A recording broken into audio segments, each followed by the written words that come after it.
Namaste and hello to everyone. I, Assistant Professor Vasanta Kavita, under the Rediscovery of Vidhansoudha. Today we will be briefing you about the 16th Assembly. A massive mandate for the Congress in Karnataka was reflected in the present election and the result for the 16th Assembly. With the collective leadership of Shri D.K. Shivkumarji and Shri Siddaramaiah Congress acted together with a huge decibel campaigning across the state. Statistics of the party position as of today is that Congress has backed a victorious 135 seats. BJP has taken 66 seats, JDS with 19 and others 4. Shri Siddaramaiah has been sworn in as the second time Chief Minister under 24th rank. Shri D.K. Shivkumarji has been vested as an alone deputy with a heavy portfolio. The Congress party has pledged to work for the Karnataka state and deliver as per the party manifesto. Simultaneously, the BJP opposition reposed full confidence to work. The whole election process and the results have explored new equations and a result of members. It has resulted in many combinations of relationships with new faces such as relatives, doctors and independent candidates. The Lingayat community and other minorities have played a vital role in the party's victory. Now the party must take everyone along and get to a real business of governance. The people have used their power and voted for peace, change and relief from the crisis. Now, Mr. Gnanashekar will brief about the specialities of the 16th Assembly. This is done under the Rediscovery of Vidhansoudha, initiated by myself, Vasanta Kavita K.C. Reddy, with most valuable inputs by Mr. Gnanashekar and Mr. Mahadev, former Prasara Bharati official. Thank you. My humble salutations and pranams to one and all. Thank you, Vasanta ma'am, and as I don't want to waste my time, I directly go to some of the special features of Karnataka 16th Karnataka Legislative Assembly. But before I go into this, I want to dedicate this whole episode to our new speaker, Honorable U.T. Khadir, sir, who has been elected as a 23rd speaker. He happens to be the second youngest speaker also, and not only that, he is the first Muslim speaker in the history of Karnataka Legislative Assembly.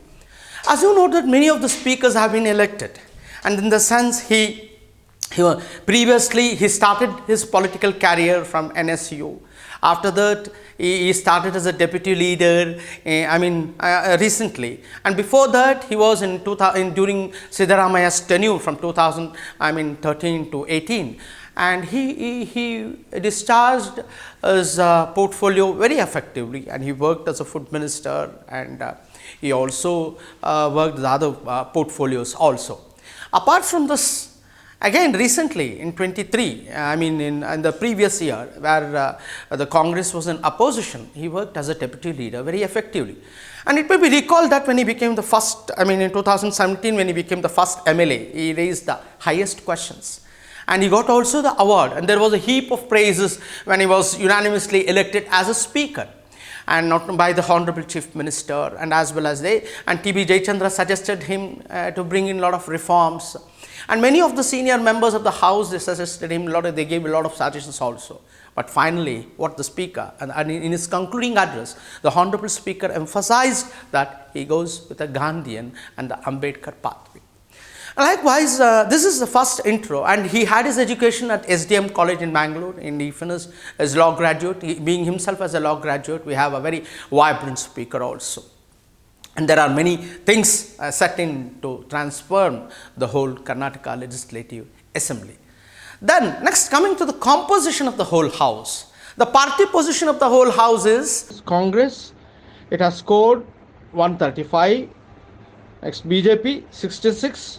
JDS 19 and others 4. And this is the party positions which I am telling now. And after this, when the party which gets a larger majority, they form the government. And now the new government has already been formed. Siddaramaiah, when I talk about Siddaramaiah, he happens to be Mysore, the Mysore district gets the 4th time Chief Minister. The first is Devaraj Aras during 1972 to 78. After that again he continued as a second term also, Devaraj Aras Saab. And recently in 2013, he became the first, Siddaramaiah became the first chief minister. And now 2023, I mean after 10 years gap, he again became the chief minister. That means compositely the Mysore district, wherein itself has given the fourth chief minister, I mean fourth time the chief minister. That is one of the unique feature of this 16th assembly. Again, the second time the chief minister, Sri Siddaramaiah, has been sworn in. And I remember 24th chief minister. And the deputy chief minister is D.K. Shivakumar, the lone man who brought the party to the power. And above them, including 8 ministers were sworn in under the cabinet status. One is G. Parmeshwar, then again George Sir, then again Zamir. Others, among 8 members were already, see, if you see at the board, you see the 8 members were already being taken at the Council of Ministers. And the senior-most minister, I mean the senior-most member of this house is the 9th term R.V. Deshpande Sahab, who effectively functioned as a pro-term speaker twice.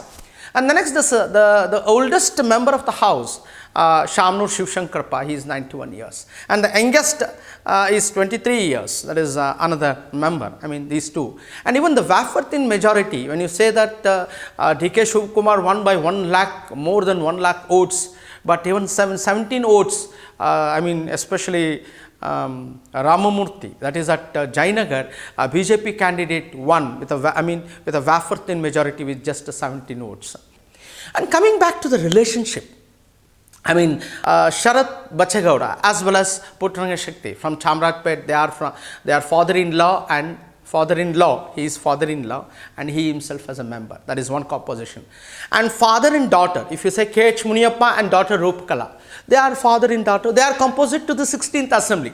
Then coming to, who is that, S.S. Mallikarjun, and as well as the oldest member of the legislature, 92 years, Shamnur Shivshankarappa, they are also a father and son.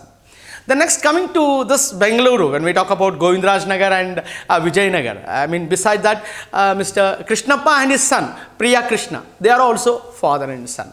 I mean father and son have been duly elected to this 16th assembly. And this is one feature. And the other feature is around 9 Muslims, I mean, have been re-elected. And women's, the representation of women's has increased to 10. And previous assembly, we had around 8 women. And this time it is increased to 10. Nayana Motama is one, Lakshmi Hebalkar is there, and again Rupakala, again she got elected. They are increased around 10. That is one important aspect of the women representation. That means it is said that there is a raise. That is one thing. And the other important aspect is regarding the vote percentage. If you go to the vote percentage, the turnout of the vote was 72%, and voting percentage was 42% for the Congress, and BJP it stood 36, and JDS stood somewhere in 13, if I am right. Then again, vote strike is also there, and these are one of the unique features of and vote swing. And most probably, the people of Karnataka voted for a change on a current issues, and vote swing was more and more towards the Congress. That is one of the unique feature. And apart from this, there were many doctors are also there.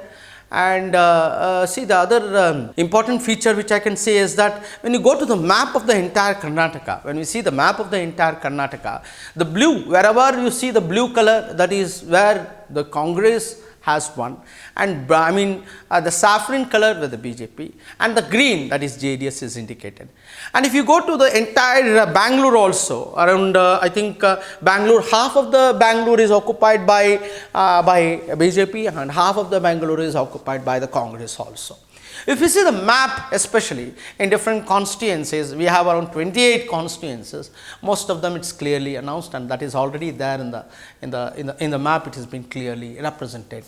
And again, coming to the entire the Karnataka regional work, if you take Kittur Karnataka, North Karnataka, you see the representation there. The Congress has increased, and particularly in the caste wise, where the Lingaites have gone, I mean, have got their share more MLAs, and that is one thing which we have clearly observed in this 16th assembly. That is one important aspect. And the other important aspect which we see is that many of what we see that the new phases around, we have 69 new phases. They are all from different walks of life in a common way, from the common stream, from the political parties and otherwise. And apart from this, we have one Lata Mallikarjun, who happens to be, I mean, in the relative, in the sense MPs, the daughter of MP Prakash, who was a former law minister. Then Raghu, who happened to be a Indiranagar MLA, the city MLA, his sister Manjula, she is Manjula Limbavali, and she is from Mahadevpura. That is also, I mean, a relative like connection.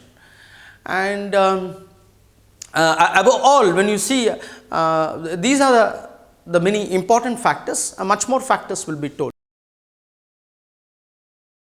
Some of the most important inputs or the insights of the 16th Assembly is that how different the regions have voted has been clearly explained in the map. Ahinda, Muslims and Dalit combination acted as a trumpet card to the Congress party. And again, the consolidation of major caste group like Lingaites and Okalegas played a very significant role in this present 16th Assembly. The farmers' distress were heard, the price raise resonated better with the voters than other emerging factors. Bharat Jodo factor also helped. These are some of the insights which we have studied. Next, the vote in Karnataka, especially if you see the map, the vote in Karnataka in this election is more than a state specific, which also tells the vibrancy of future democracy. Then the electoral template very much in order of Karnataka. This election proved a seizable saving vote and determined the outcome of the Congress party in power. The competitive party system is the lifeblood for a successful democracy. I repeat, the competitive party system is the lifeblood of successful democracy. These elections have sent a warning bell to all the parties that the religion may be opium of North people of Vindhyas, but in South, it is a good governance has been restored and the power of vibrant and competitive democracy. This is done under the rediscovery of Vidhansoudha. Inputs by, this is initiated by Srimati Vasanta Kavita, I'm the founder of KCR Foundation. Inputs by J. Ignan Shekhar. Namaste.